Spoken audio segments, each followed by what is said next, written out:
Review ಮಾಡ್ತಾ ಇರೋದು Activa 125 LED headlight ಕೊಟ್ಟಿದ್ದಾರೆ. ಅದರಲ್ಲಿ ಇದೆ so premium finish 12 inch alloy wheels ಇದೆ. ಇವಾಗ ಇಂಜಿನಿಗೆ ಬರೋದು ಬೂಟ್ ಸ್ಪೇಸ್ ಚೆನ್ನಾಗಿದೆ. ಒಂದು ಓಪನ್ ಆದಮೇಲೆ ಇಲ್ಲಿ ಮೆನು ಶೋ ಆಗುತ್ತೆ. ಇಲ್ಲಿ ಫ್ಯೂಲ್ ಬೇಕಾದರೆ ತುಂಬಾ ಫ್ಯೂಲ್ ಕನ್ಸ್ಯೂಮ್ ಆಗುತ್ತೆ. ಸೊ ಇನಿಷಿಯಲ್ ಚೆನ್ನಾಗಿದೆ. ಫುಟ್ ಕೆಳಗಿಡದೆ ಕಾನ್ಫಿಡೆಂಟ್ಲಿ ಟರ್ನ್ ಮಾಡಿ. It's good. ನಾನು 40ಇಂದ ಬ್ರೇಕ್ಸನ್ನು ಅಪ್ಲೈ ಮಾಡ್ತೀನಿ. ವೈಬ್ರೇಷನ್ಸ್ ಎಲ್ಲೂ ಇಲ್ಲ, ಅನ್ನೆಸೆಸರಿ ನಾಯ್ಸ್ ಎಲ್ಲೂ ಇಲ್ಲ. Okay, what's up YouTube, welcome back to my channel. And ಇವತ್ತು ನಾವು ರಿವ್ಯೂ ಮಾಡ್ತಾ ಇರೋದು ಆಕ್ಟಿವಾ 125 2025 ಮಾಡಲ್.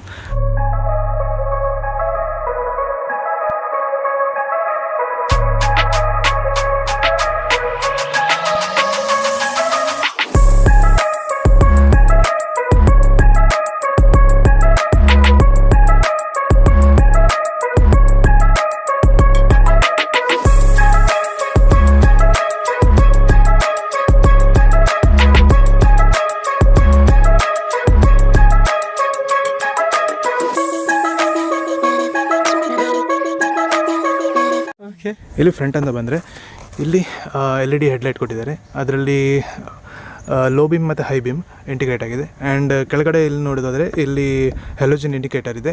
ಆಮೇಲೆ ಇಲ್ಲಿ ಒಂದು DRL ಸ್ಟ್ರೈಪ್ ಕೊಟ್ಟಿದ್ದಾರೆ, ನೋಡ್ಬೋದು. ಆ್ಯಂಡ್ ಡೇಲೈಟ್ ಅಷ್ಟು ಕಾಣಲ್ಲ, ಫುಲ್ ಕ್ರೋಮ್ ಇದೆ. So premium finish. ಇದು ಬೇಸಿಕಲಿ ಮ್ಯಾಟ್ ಫಿನಿಶ್. ಇದು 25th ಆ್ಯನಿವರ್ಸರಿ ಎಡಿಷನ್ ಅಂತ ಹೇಳಿ. ಕೆಳಗಡೆ ಇಲ್ಲಿ ನೋಡೋದಾದರೆ 12 ಇಂಚ್ ಅಲಾಯ್ ವೀಲ್ಸ್ ಇದೆ. ಇದರಲ್ಲಿ 90/90 ಸೆಕ್ಷನ್ ಟೈರ್ ಇದೆ. ಆ್ಯಂಡ್ ಇದರಲ್ಲಿ ಬೇಸಿಕಲಿ ಡಿಸ್ಕ್ ಬ್ರೇಕ್ ಕೊಟ್ಟಿದ್ದಾರೆ. ಇಲ್ಲಿ ಸ್ವಲ್ಪ ಕ್ರೋಮ್ ಫಿನಿಶ್ ಇದೆ. ಇದು ತುಂಬ ಪ್ರೀಮಿಯಮ್ ಇದೆ ಲುಕ್. ಆ್ಯಂಡ್ ಎಲ್ಲ ಗಾರ್ಡ್ ಎಲ್ಲ ಫಿಟ್ ಆಗಿದೆ ಆಲ್ರೆಡಿ. ಹಿಂದ್ಗಡೆ ಬರೋದಾದರೆ ಇಲ್ಲಿ ಆಕ್ಟಿವಾ 125 ಬ್ಯಾಜಿಂಗ್ ಇದೆ. ಇದು ಕೂಡ ಕ್ರೋಮಲ್ಲಿದೆ. ಆ್ಯಂಡ್ ಆಕ್ಟಿವಾ 125 ಅಂತ ಮ್ಯಾಟ್ ಫಿನಿಷಲ್ಲಿ ಬ್ಲ್ಯಾಕಲ್ಲಿ ಕೊಟ್ಟಿದ್ದಾರೆ.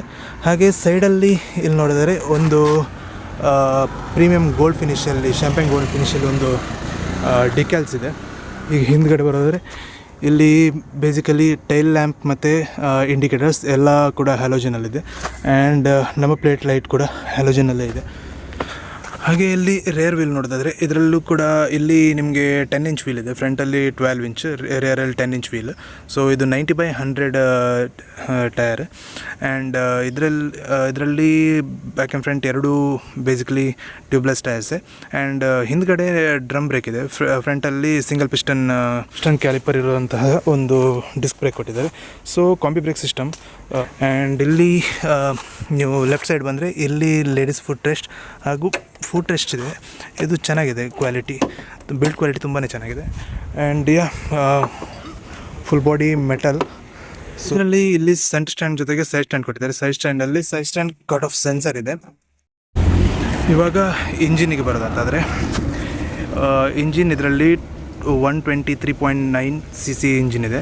ಹಾಗೆ ಇದರಲ್ಲಿ 8.3 bhp ಹಾಗೂ 10.5 Nm ಟಾರ್ಕ್ ಇದೆ. And top speed around 90 to 95 ಅಂತ ಕಂಪನಿ ಕ್ಲೇಮ್ ಮಾಡುತ್ತೆ.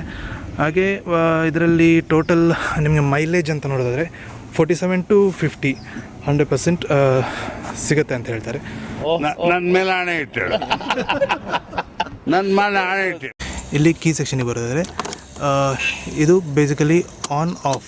ಇದರ ಮಧ್ಯದಲ್ಲಿ ಇಲ್ಲಿ ಇಟ್ಟು ಜಸ್ಟ್ ಕೆಳಗಡೆ ಬಟನ್ ಪ್ರೆಸ್ ಮಾಡಿದರೆ ಬೂಟ್ ಓಪನ್ ಆಗುತ್ತೆ.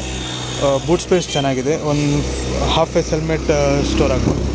ಆ್ಯಂಡ್ ಇದನ್ನು ಮೇಲ್ಗಡೆ ಹೇಗೆ ಪ್ರೆಸ್ ಮಾಡಿದರೆ ಫ್ಯೂಲ್ ಫಿಲ್ಲರ್ ಕ್ಯಾಪ್ ಓಪನ್ ಆಗುತ್ತೆ. ಫ್ಯೂಲ್ ಫಿಲ್ಲರ್ ಕ್ಯಾಪ್ ಓಪನ್ ಆದಮೇಲೆ ಇಲ್ಲಿ ಇದನ್ನು ಓಪನ್ ಮಾಡಿ ಫ್ಯೂಲ್ ಫಿಲ್ ಮಾಡ್ಬೋದು. ಆ್ಯಂಡ್ ಕ್ಲೋಸ್ ಮಾಡಲಿಕ್ಕೆ ಜಸ್ಟ್ ಇದನ್ನು ಪ್ರೆಸ್ ಮಾಡಿದರೆ ಆಯಿತು, ಕ್ಲೋಸ್ ಆಗುತ್ತೆ. ಆ್ಯಂಡ್ ಇಲ್ಲಿ ಕೀ ಸೆಕ್ಷನ್ ಆಯಿತು. ಕೀ ಸೆಕ್ಷನಿಂದ ಈ ಕಡೆ ಬಂದರೆ ಇಲ್ಲಿ ಒಂದು ಓಪನ್ ಸ್ಪೇಸ್ ಇದೆ. ಫೋನ್ ಅಥವಾ ಏನಾದರೂ ಸ್ಟೋರ್ ಮಾಡೋದಾದರೆ ಇಲ್ಲಿ ಸ್ವಲ್ಪ ಕೆಳಗಡೆ ಇಲ್ಲಿ ಚಾರ್ಜಿಂಗ್ ಪಾಯಿಂಟ್ ಕೊಟ್ಟಿದ್ದಾರೆ. ಇದು ಟೈಪ್ ಸಿ ಚಾರ್ಜಿಂಗ್ ಪಾಯಿಂಟ್. ಇದು ಆ್ಯಕ್ಚುಲಿ ಚೆನ್ನಾಗಿರೋದು. ಆ್ಯಂಡ್ ಇಲ್ಲಿ ಒಂದು ಹುಕ್ ಇದೆ. ಹಾಗೆ ಅಂಡರ್ ಸೀಟ್ ಕೂಡ ಒಂದು ರಿಟ್ರಾಕ್ಟೇಬಲ್ ಹುಕ್ ಇದೆ, ನೋಡ್ಬೋದು. ಇಲ್ಲಿ ಫುಟ್ಬೋರ್ಡ್ ಚೆನ್ನಾಗಿದೆ, ಸ್ಪೇಸ್. ಇಲ್ಲಿ ಸ್ವಿಚ್ ಗೇರ್ಸಿಗೆ ಬರೋದಾದರೆ ಇಲ್ಲಿ high beam low beam switch ಇದೆ. ಹಾಗೆ ಇದರಲ್ಲಿ ಪಾಸ್ ಲೈಟ್ ಸ್ವಿಚ್ ಇಂಟಿಗ್ರೇಟೆಡ್ ಆಗಿದೆ. ಆ್ಯಂಡ್ ಇಲ್ಲಿ ನ್ಯಾವಿಗೇಷನ್ ಕೀ ಇದೆ. ಬೇಸಿಕಲಿ ಈ TFT ಪ್ಯಾನಲಿಗೆ. ಇಲ್ಲಿ ಇಂಡಿಕೇಟರ್ ಸ್ವಿಚ್ ಆ್ಯಂಡ್ ಹಾರ್ನ್. ಇಲ್ಲಿ engine cut off switch and starter button integrated ಆಗಿದೆ. ಅದ್ರ ಜೊತೆಗೆ ಇದರಲ್ಲಿ ಒಂದು ಫೀಚರ್ಸ್ ಇದೆ, ಆಟೋ ಕಟ್ ಆಫ್. ಈಗ ಇದರಲ್ಲಿ ಈ ಸ್ಪೀಡೋಮೀಟ್ರಿಗೆ ಬರೋದಾದರೆ ಇಲ್ಲಿ ಈ ಕಡೆ ಪ್ರೆಸ್ ಮಾಡಿದರೆ ನಿಮಗೆ ಮೆನು ಶೋ ಆಗುತ್ತೆ. ಇಲ್ಲಿ ಫ್ಯೂಲ್, ಕೆಳಗಡೆ ಬಂದರೆ ಡಿಸ್ಟೆನ್ಸ್ ಟು ಎಂಟಿ, ಆಮೇಲೆ ಸೆಟ್ಟಿಂಗ್ಸ್ ಇದೆ, ಆಮೇಲೆ ಮೇಲ್ಗಡೆ ಲೆಫ್ಟ್ ಮಾಡಿದರೆ ಬ್ಯಾಕ್ ಆಗುತ್ತೆ. ಇಲ್ಲಿ ಫ್ಯೂಲಲ್ಲಿ ರೇಂಜ್ ಮತ್ತು ಫ್ಯೂಲ್ ಇದು ತೋರಿಸುತ್ತೆ. ಫ್ಯೂಲ್ ಇಲ್ಲಿ ತೋರಿಸುತ್ತೆ, ಫ್ಯೂಲ್ ಅಂತ ಇದ್ದರೆ. ರೇಂಜಿಗೆ ಬಂದರೆ ಇಲ್ಲಿ ರೇಂಜ್ ತೋರಿಸುತ್ತೆ. ಆಮೇಲೆ ಬ್ಯಾಕ್ ಬರೋದಾದರೆ ಜಸ್ಟ್ ಹೀಗೆ ಬ್ಯಾಕ್ ಬರ್ಬೋದು. ಆಮೇಲೆ ಕೆಳಗೆ ಮಾಡಿದರೆ ಇಲ್ಲಿ ಡಿಸ್ಟೆನ್ಸ್ ಇದೆ. ಡಿಸ್ಟೆನ್ಸಿಗೆ ನೀವು ಎಂಟರ್ ಆದರೆ ಇಲ್ಲಿ ಟ್ರಿಪ್ ಬಿ ಹಾಗೂ ಅದನ್ನು ಪ್ರೆಸ್ ಮಾಡಿ ಹಿಡಿದ್ರೆ ರೀಸೆಟ್ ಆಗುತ್ತೆ. ಆ್ಯಂಡ್ ಬ್ಯಾಕ್ ಬಂದು ಸೆಟ್ಟಿಂಗ್ಸಿಗೆ ಬರೋದಾದ್ರೆ ಸೆಟ್ಟಿಂಗ್ಸಲ್ಲಿ ನೋಡ್ಬೋದು ಫಂಕ್ಷನ್ಸ್ ಇದೆ. ಫಂಕ್ಷನ್ಸಲ್ಲಿ ಟ್ರಿಪ್ ಎ, ಆಟೋ ರೀಸೆಟ್ ಇದೆ ಮತ್ತು ಇಕೋ ಇಂಡಿಕೇಟರ್ ಇದೆ. ಇಕೋ ಇಂಡಿಕೇಟರನ್ನು ನೀವು ಬೇಕಾದ್ರೆ ಆನ್ ಆಫ್ ಮಾಡ್ಕೊಳ್ಬೋದು. ಆಮೇಲೆ ಡಿಸ್ಪ್ಲೇ ಟೈಪ್ ಸಿಂಪಲ್ ಇದೆ, ಬಾರ್ ಇದೆ 2. ಆಮೇಲೆ ಬ್ರೈಟ್ನೆಸ್ ಸೆಟ್ ಮಾಡ್ಬೋದು, ಮ್ಯಾನ್ಯಲ್ ಇಲ್ಲ ಆಟೋ. ಕೆಳಗಡೆ ಥೀಮ್ ಯಾವ ಥರ ಬೇಕು, ಲೈಟ್, ಡಾರ್ಕ್ ಮತ್ತು ಆಟೋ ಅಂದರೆ ಇದರಲ್ಲಿ ಡೈರೆಕ್ಟ್ ಡಾರ್ಕ್ ಮೋಡಿಗೆ ಹೋಗುತ್ತೆ. ಆ್ಯಂಡ್ ಬ್ಯಾಕ್ ಇಲ್ಲಿ ಫೇವ್ರೇಟ್ ಇನ್ಫಾರ್ಮೇಷನ್ ನಿಮಗೆ ಫಸ್ಟ್ ಡಿಸ್ಪ್ಲೇಲಿ ಏನೆಲ್ಲ ಇನ್ಫಾರ್ಮೇಷನ್ ಬೇಕು ಅದನ್ನು ಯಾವುದೆಲ್ಲ ಶೋ ಮಾಡಬೇಕು ಅದನ್ನೆಲ್ಲ ಇಲ್ಲಿ ಟಿಕ್ ಮಾರ್ಕ್ ಮಾಡ್ಬೋದು. ಹಾಗೆ ಇಲ್ಲಿ ಜನರಲ್ ಇದೆ. ಜನರಲಲ್ಲಿ ಡೇಟ್ ಟೈಮ್, ಆಮೇಲೆ ಯೂನಿಟ್ಸ್ ಹೇಗೆ ಶೋ ಆಗಬೇಕು ಅಂತ ಇದೆ ಇಲ್ಲಿ. ಆ್ಯಂಡ್ ಬ್ಯಾಕ್ ಬಂದರೆ ಇಲ್ಲಿ ರಿಸ್ಟೋರ್ ಟು ಡಿಫಾಲ್ಟ್ ಇದೆ, ರೀಸೆಟ್ ಮಾಡ್ಬೋದು. ಆಮೇಲೆ ಇಲ್ಲಿ ಸರ್ವಿಸ್ ಮೇಂಟೆನೆನ್ಸ್ ಆಗ್ಬೋದು, ಆಯಿಲ್ ಚೇಂಜ್ ಮತ್ತು ವಾರ್ನಿಂಗ್ ಇನ್ಫಾರ್ಮೇಷನ್, ಬ್ಯಾಟ್ರಿ ವೋಲ್ಟೇಜ್. ಹಾಗೆ ಕೆಳಗಡೆ ಬಂದರೆ ಇಲ್ಲಿ ಸಿಸ್ಟಮ್ ಇದೆ, ಇದರಲ್ಲಿ ಸಾಫ್ಟ್ವೇರ್ ಇನ್ಫಾರ್ಮೇಷನ್ಸ್ ಎಲ್ಲ ಕೊಡುತ್ತೆ. ಆ್ಯಂಡ್ ಇಷ್ಟೇ. ಇಲ್ಲಿ ನೋಡಿದರೆ ಇಲ್ಲಿ ಇಕೋ ಇಂಡಿಕೇಷನ್ ಇದೆ, ಇಲ್ಲಿ ಸೈಡ್ ಸ್ಟ್ಯಾಂಡ್ ವಾರ್ನಿಂಗ್ ಇದೆ, ಸ್ಪೀಡೋಮೀಟರ್ ಇದೆ, ಆ್ಯಂಡ್ ಇಲ್ಲಿ ರೇಂಜ್ ತೋರಿಸುತ್ತೆ. ಆ್ಯಂಡ್ ಟ್ರಿಪ್ ಎ ಇಲ್ಲಿ ಬರುತ್ತೆ, ಅದರಲ್ಲಿ ಟ್ರಿಪ್ ಬಿ ಮತ್ತು ಟೋಟಲ್ ಅಂದರೆ ಓಡು. ಡೌನ್ ಪ್ರೆಸ್ ಮಾಡಿದರೆ ಟ್ರಿಪ್ ಬಿ ಟೋಟಲ್ ತೋರಿಸುತ್ತೆ. ಆಮೇಲೆ ರೇಂಜ್ ತೋರಿಸುತ್ತೆ. ಕ್ಲಾಕ್ ಇದೆ, ಇಲ್ಲಿ ಇಂಜಿನ್ ಚೆಕ್ ಲೈಟ್ ಇದೆ, turn indicator, high beam indication ಇಲ್ಲೇ ಬರುತ್ತೆ. ಓಕೆ, ಇವಾಗ first engine sound. So brake ಹಿಡಿಬೇಕು, ಸೇಫ್ಟಿ.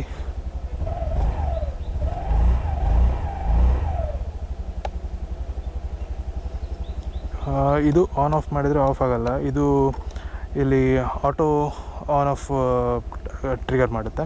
ಸೊ ಇದು 30 ಸೆಕೆಂಡ್ಸ್ ಏನೋ ಹೀಗೆ ಐಡಲಲ್ಲಿದ್ದರೆ ಆಟೋಮೆಟಿಕ್ಲಿ ಕಟ್ ಆಗುತ್ತೆ. ಇದನ್ನು ಆನ್ ಇಟ್ಟರೆ ಓಕೆ. ಏನಾಯ್ತಣ್ಣ, ಯಾಕಣ್ಣ? ಓಕೆ, ಸೊ ಇವಾಗ ಸ್ಟಾರ್ಟ್ ಮಾಡುವ. ಸೈಲೆಂಟ್ ಸ್ಟಾರ್ಟ್ ಕೊಟ್ಟಿದ್ದಾರೆ. ಬೇಸಿಕಲಿ ಇದು ಅಂದರೆ ಫ್ಯೂಲ್ ಸೇವಿಂಗಿಗೆ ಹೆಲ್ಪ್ ಮಾಡುತ್ತೆ. ಆ್ಯಂಡ್ ಇಂಜಿನ್ ಕ್ರ್ಯಾಂಕ್ ಆಗಬೇಕಾದ್ರೆ ತುಂಬಾ ಫ್ಯೂಲ್ ಕನ್ಸ್ಯೂಮ್ ಆಗುತ್ತೆ. ಸೊ ಈ ಟೆಕ್ನಾಲಜಿಯಿಂದ, ಸೈಲೆಂಟ್ ಸ್ಟಾರ್ಟ್ ಟೆಕ್ನಾಲಜಿಯಿಂದ ಫ್ಯೂಲ್ ಸ್ವಲ್ಪ ಸೇವ್ ಆಗುತ್ತೆ ಅಂತ ಹೋಂಡಾ ಹೇಳುತ್ತೆ. ಓಕೆ, ಆ್ಯಂಡ್ ರೇರ್ ಸಸ್ಪೆನ್ಷನ್ ಸ್ವಲ್ಪ ಸ್ಟಿಫ್ ಅಂತ ಅನಿಸುತ್ತೆ. ಲೈಕ್ ಈ ಬ್ರೋಕನ್ ರೋಡ್ಸಲ್ಲಿ ರೇರ್ ಸಸ್ಪೆನ್ಷನ್ ಸ್ವಲ್ಪ ಸ್ಟಿಫ್ ಅಂತ ನಂಗೆ ಫೀಲ್ ಆಗುತ್ತೆ.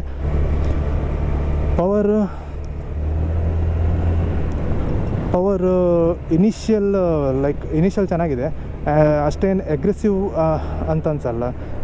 ಥ್ರಾಟಲ್ ಕೊಟ್ಟ ತಕ್ಷಣ ಹೇಳಲ್ಲ, ಸ್ವಲ್ಪ ಟೈಮ್ ಹಿಡಿಯುತ್ತೆ. ಲೈಕ್ ಲೀನಿಯರ್ ಆಗಿದೆ ಪವರ್ ಡೆಲಿವರಿ. ಸೊ ಸಡನ್ಲಿ ನಿಮಗೆ ಈ ಆಕ್ಸಲರೇಷನ್ ಅಥವಾ ಒಂದು ಸ್ಕೂಟರ್ಸಲ್ಲಿ ಏನು ಫೀಲ್ ಆಗುತ್ತೆ ಅದು ಈ ಗಾಡಿಯಲ್ಲಿ ಅಷ್ಟೇನು ಫೀಲ್ ಆಗೋಲ್ಲ. ಆ್ಯಂಡ್ ಗಾಡಿ ಹ್ಯಾಂಡ್ಲಿಂಗ್ ತುಂಬಾ ಚೆನ್ನಾಗಿದೆ. ಆ್ಯಂಡ್ ಫುಟ್ ಡೌನ್ ಮಾಡಿದೆ, ಟರ್ನ್ ಮಾಡೋಕ್ಕಾಗೋದು ನೋಡು. ಫುಟ್ ಕೆಳಗಿಡದೆ ಕಾನ್ಫಿಡೆಂಟ್ಲಿ ಟರ್ನ್ ಮಾಡ್ಬೋದು. ಟರ್ನಿಂಗ್ ಕಾನ್ಫಿಡೆನ್ಸ್ ಚೆನ್ನಾಗಿದೆ ಆ್ಯಂಡ್ ಹ್ಯಾಂಡ್ಲಿಂಗ್ ಕಾನ್ಫಿಡೆನ್ಸ್ ಚೆನ್ನಾಗಿದೆ. Power it is good. And ಇಲ್ಲಿ ಇಕೋ ನೀವು ನೋಡ್ತಿರ್ಬೋದು, ಇಕೋ ತೋರಿಸ್ತದೆ ಲೈನ್ ಬೈ ಲೈನ್, ಬ್ಲೂ ಇಂದ ಗ್ರೀನಿಗೆ ಸ್ವಲ್ಪ ಇನ್ಕ್ರೀಸ್ ಆಗುತ್ತೆ. ಗ್ರಾಫಿಕ್ಸ್ ಚೆನ್ನಾಗಿದೆ and brakes are good. One eternity later. ಇವಾಗ ಬ್ರೇಕ್ಸ್ ಬಗ್ಗೆ ಮಾತಾಡೋದಂತಾದರೆ ಬ್ರೇಕ್ಸ್ ಚೆನ್ನಾಗಿದೆ. ಫಾರ್ ಎಕ್ಸಾಂಪಲ್ ಇವಾಗ ಅರೌಂಡ್ ನಾನು 40ಇಂದ ಬ್ರೇಕ್ಸನ್ನು ಅಪ್ಲೈ ಮಾಡ್ತೀನಿ. ಆವಾಗ ನಿಮಗೊಂದು ಐಡಿಯಾ ಸಿಗುತ್ತೆ.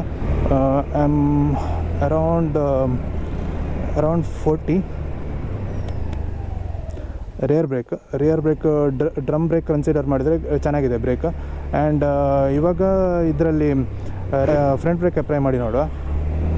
ಓಕೆ, ಐ ಥಿಂಕ್ ಮುಂದೆ ಹೋಗ್ಬೋದು. ಮುಂದೋಗಿ ಲೆಫ್ಟ್ ತಗೊಂಡು ಲೆಫ್ಟ್ ಹೊಡಿಬೇಕು. ಆಯ್ತಾಯ್ತು. ಒಂದು ಲೆಫ್ಟ್ ಹೆಚ್ಚಿಗೆ ಹೊಡೆದು ಸಮುದ್ರಕ್ಕೆ ಹೋಗ್ಬಿಡ್ತೀವಿ ಲೆಫ್ಟ್ ಹೆಸರಿಗೆ. ಅರೌಂಡ್ 40ಅಲ್ಲಿ ಮತ್ತೆ ಫ್ರಂಟ್ ಬ್ರೇಕ್ ಅಪ್ಲೈ ಮಾಡಿ ನೋಡುವ.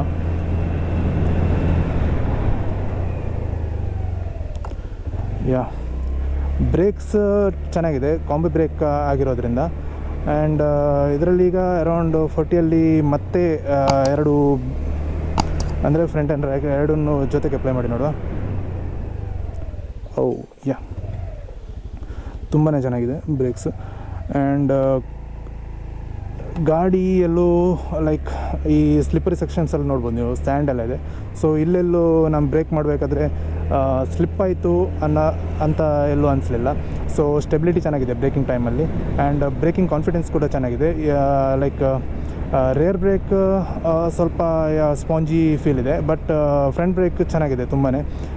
ಸಿಂಗಲ್ ಪಿಸ್ಟನ್ ಕ್ಯಾಲಿಬರ್ ಆಗಿರೋದ್ರಿಂದ ಮೊದಲು ಸರಿಯಾಗಿ ಮಾತಾಡೋದು ಕಲಿ ಆಗಿದ್ದರೂ ಕೂಡ ತುಂಬಾ ಚೆನ್ನಾಗಿದೆ ಬ್ರೇಕ್ಸ್. ಆ್ಯಂಡ್ ಟರ್ನಲ್ಲಿ ಕಾರ್ನರಿಂಗಲ್ಲಿ ಎಲ್ಲ ಹ್ಯಾಂಡ್ಲಿಂಗ್ ತುಂಬಾ ಚೆನ್ನಾಗಿದೆ. ಆ್ಯಂಡ್ ಇಂಜಿನ್ ಬಗ್ಗೆ ಮಾತಾಡೋದಂತಾದರೆ ಇಂಜಿನ್ ಹೋಂಡಾ ಅಂತ ಹೇಳಿದ್ರೆ ಲೈಕ್ ರಿಲಯಬಿಲಿಟಿ. ಈ ರಿಲಯಬಿಲಿಟಿ ಈ ಇಂಜಿನಲ್ಲಿ ಫೀಲ್ ಆಗುತ್ತೆ. ಲೈಕ್ ವೈಬ್ರೇಷನ್ಸ್ ಎಲ್ಲೂ ಇಲ್ಲ, ಅನ್ನೆಸೆಸರಿ ನಾಯ್ಸ್ ಎಲ್ಲೂ ಇಲ್ಲ. ಆ್ಯಂಡ್ ಈ ಓನರ್ ಫೀಡ್ಬ್ಯಾಕಿಂದ ಕೂಡ ಇಂಜಿನಲ್ಲಿ ಅಂಥ ಏನು ದೊಡ್ಡ ಪ್ರಾಬ್ಲಮ್ಸ್ ಮೇಜರಾಗಿ ಏನೋ ಹೋಂಡಾದಲ್ಲಿ ನಿಮಗೆ ನೋಡಲಿಕ್ಕೆ ಸಿಗೋದಿಲ್ಲ. ಚೆನ್ನಾಗಿ ಮೇಂಟೈನ್ ಹಾಗೂ ಸರ್ವಿಸ್ ಮಾಡ್ತಾ ಇದ್ದರೆ ಈ ಹೋಂಡಾ ಗಾಡಿಗಳಲ್ಲಿ ಯಾವುದೇ ಪ್ರಾಬ್ಲಮ್ಸ್ ಬರೋದಿಲ್ಲ. ಹೋಂಡಾ ಗಾಡಿಗಳು ಸೇಲ್ ಆಗ್ತಿರೋದೇ ಈ ರಿಲಯಬಿಲಿಟಿ ಅನ್ನೋ ಒಂದು ಫ್ಯಾಕ್ಟರಿಂದ. ಸೊ ಈ ಇಂಜಿನನ್ನು ಒಂದು ಇದರಲ್ಲಿ ಪ್ಲಸ್ ಪಾಯಿಂಟ್ ಅಂತ ತಗೊಳ್ಬೋದು. ಜೊತೆಗೆ ಇದರಲ್ಲಿ ಫಿಟ್ ಆ್ಯಂಡ್ ಫಿನಿಶ್ ತುಂಬಾ ಚೆನ್ನಾಗಿದೆ. ಲೈಕ್ ಇದರಲ್ಲಿ ಏನು ಅಂತ ಅನ್ಇವನ್ ಪ್ಯಾನಲ್ ಗ್ಯಾಪ್ಸ್ ಇರ್ಬೋದು ಅಥವಾ ಸಮ್ ಫ್ಲಿಮ್ಸಿ ಪ್ಯಾನಲ್ಸ್ ಯಾವುದೂ ಫೀಲ್ ಆಗ್ತಿಲ್ಲ. ಲೈಕ್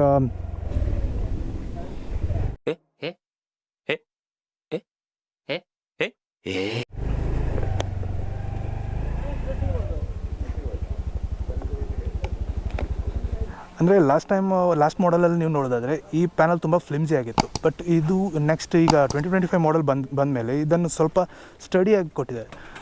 ನೋಡ್ಬೋದು, ಎಲ್ಲೂ ಮೂಮೆಂಟ್ ಇಲ್ಲ. ಪ್ಯಾನಲ್ ತುಂಬಾ ಚೆನ್ನಾಗಿದೆ. ಓಕೆ, ಇವಾಗ ಬೇಸಿಕಲಿ ಆ್ಯಕ್ಟಿವ್ 125 ಬಗ್ಗೆ ಮಾತಾಡೋದಂತಂದರೆ ಇಲ್ಲಿ ಹೊಸ ಪ್ರೈಸ್ ಲಿಸ್ಟ್ ಬಂದಿದೆ. ಹೊಸ ಪ್ರೈಸ್ ಲಿಸ್ಟಲ್ಲಿ ನೋಡಿದ್ರೆ 3 ಮಾಡಲ್ ಇದೆ. 3ರಲ್ಲಿ ಒಂದು ಸ್ಪೆಷಲ್ ಎಡಿಷನ್ ನಾವು ಆವಾಗಲೇ ಟೆಸ್ಟ್ ರೈಡ್ ಮಾಡಿದಂಥ ಈ ಗಾಡಿ, ಡಿಸ್ಕ್ ಸ್ಮಾರ್ಟ್ ಎಡಿಷನ್ ಮತ್ತು ಇನ್ನೊಂದು ಲಿಮಿಟೆಡ್ ಎಡಿಷನ್ ಅಂಥೇಳಿ. ಸೊ ಡಿಸ್ಕ್ ವೇರಿಯಂಟ್ ಏನಿದೆ ಅದು ಒಂಥರ ಬೇಸ್ ಮಾಡಲ್ ಇದ್ದಾಗೆ. ಸೊ ಇದಕ್ಕೆ 91,749 rupees X-showroom Udupi. And smart variant ಏನಿದೆ ಅದು ಮಿಡ್ ಮಾಡಲ್ ಆರ್ ಟಾಪ್ ಮಾಡಲ್ ಅಂತ ಹೇಳ್ಬೋದು. 95,494 ರುಪೀಸ್ ಎಕ್ಸ್-ಶೋರೂಮ್ ಉಡುಪಿ ಆಗುತ್ತೆ. ಆ್ಯಂಡ್ ಇನ್ನೊಂದು ಲಿಮಿಟೆಡ್ ಎಡಿಷನ್ ಅಂತ ಬಿಟ್ಟಿದ್ದಾರೆ. ಸೊ ನಾನೇನು ಟೆಸ್ಟ್ ರೈಡ್ ಮಾಡಿದೆ ಅದು ಲಿಮಿಟೆಡ್ ಎಡಿಷನ್ ಮಾಡಲ್. ಸೊ ಇದಕ್ಕೆ 92,667 ಎಕ್ಸ್-ಶೋರೂಮ್ ಪ್ರೈಸು ಉಡುಪಿ ಆಗಿರುತ್ತೆ. ಸೊ ಶೋರೂಮ್ ವಿಸಿಟ್ ಮಾಡಿ ಆ್ಯಂಡ್ ಟೆಸ್ಟ್ ರೈಡ್ ಮಾಡಿ. ಶೋರೂಮ್ ಕಾಂಟ್ಯಾಕ್ಟ್ ಡೀಟೇಲ್ಸ್ನ ನಾನು ಡಿಸ್ಕ್ರಿಪ್ಷನ್ ಬಾಕ್ಸಲ್ಲಿ ಕೊಟ್ಟಿರ್ತೀನಿ, ಹಾಗೆ ವೀಡಿಯೋದಲ್ಲೂ ನಿಮಗೆ ತೋರಿಸಿರ್ತೀನಿ. ಟೆಸ್ಟ್ ರೈಡ್ ಮಾಡಿ, ಬುಕ್ ಮಾಡಿ ಆ್ಯಂಡ್ ಇಷ್ಟ ಆದರೆ ಪರ್ಚೇಸ್ ಮಾಡಿ. ಒಳ್ಳೆ ಆಫರ್ಸ್ ಕೂಡ ಇದೆ. ಆ್ಯಂಡ್ GST ನಂತರ ಒಂದು 10,000ವರೆಗೂ ಪ್ರೈಸ್ ಡ್ರಾಪ್ ನೀವು ನೋಡ್ಬೋದು. ಇವತ್ತಿನ ವೀಡಿಯೋದಲ್ಲಿ ಇಷ್ಟೇ. ನೆಕ್ಸ್ಟ್ ವೀಡಿಯೋದಲ್ಲಿ ಸಿಗೋಣ. ಬಾಯ್.